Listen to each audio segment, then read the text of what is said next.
they send you to see a certain Dr. Schwartz, of whom there turn out to be 2.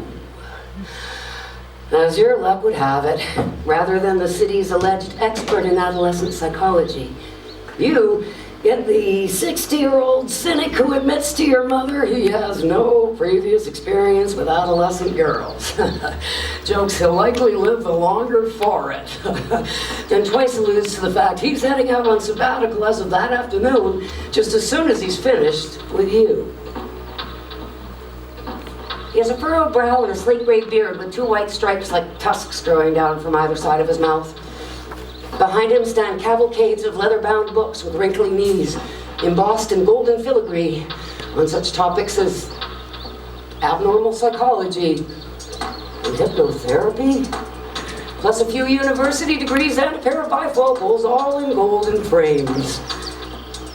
From across the expanse of his dark wooden desk, he raises a bushy brow at you and asks you why you aren't wearing any socks. You didn't feel like wearing socks, was the truth. You're wearing your usual black canvas shoes from Chinatown. They're soft inside, and you didn't feel required socks, actually.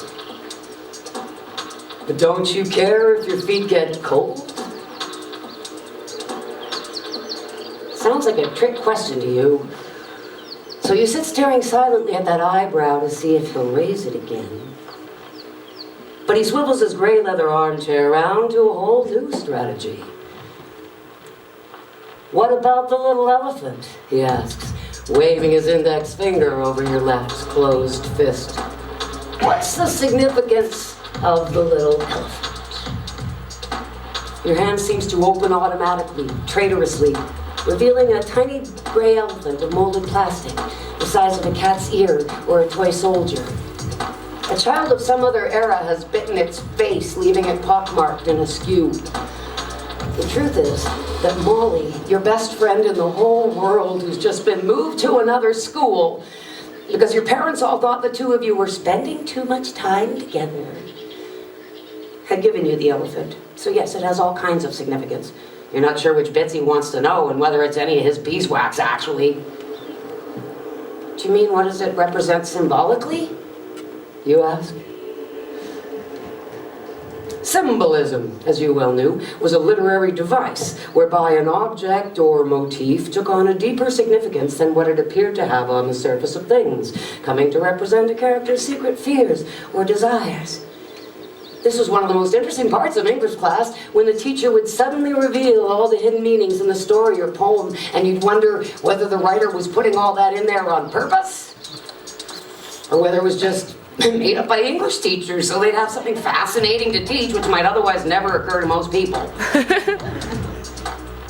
Sure, says Dr. Schwartz, what does the elephant symbolize to you?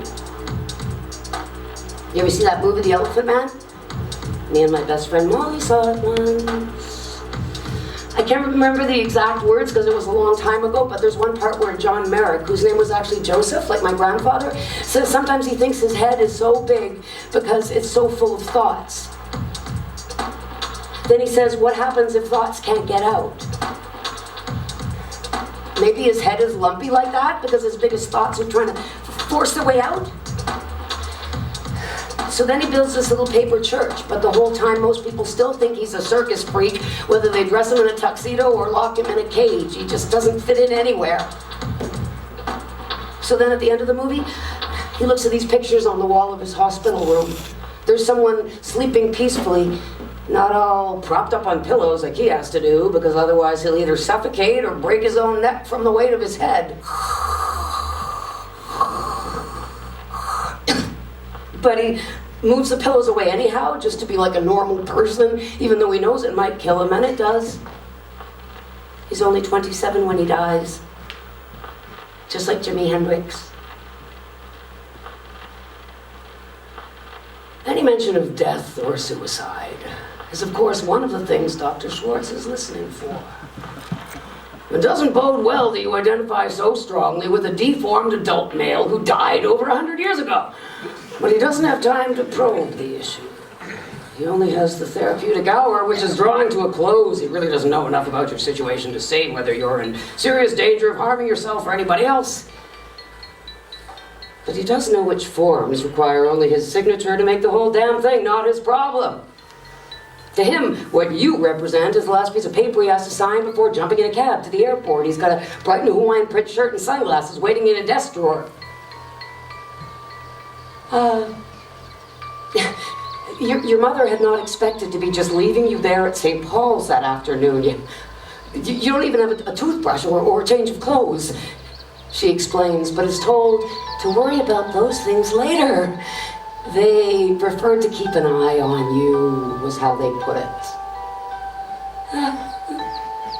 After your mother leaves, they make you change into a flimsy blue gown with no back, then seat you in a wheelchair just to take you down the hall, which at first you think is totally ridiculous, but soon the red syrup they gave you in a cup starts to feel like space travel.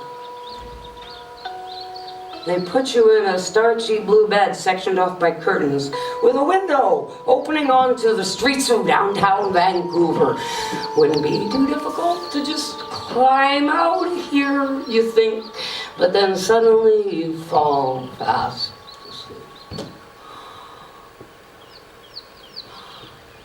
Your mother didn't know, and neither did you, that appointment would be the first and only time you ever meet this Dr. Schwartz or any other Dr. Schwartz. His only role in the whole downward spiraling snowball was to be the admitting psychiatrist, after which he just disappeared, never to be held accountable for anything that happened to you from that point onward, as though he'd simply backed into a lever releasing a trap door and you'd fallen down through a hole in the floor.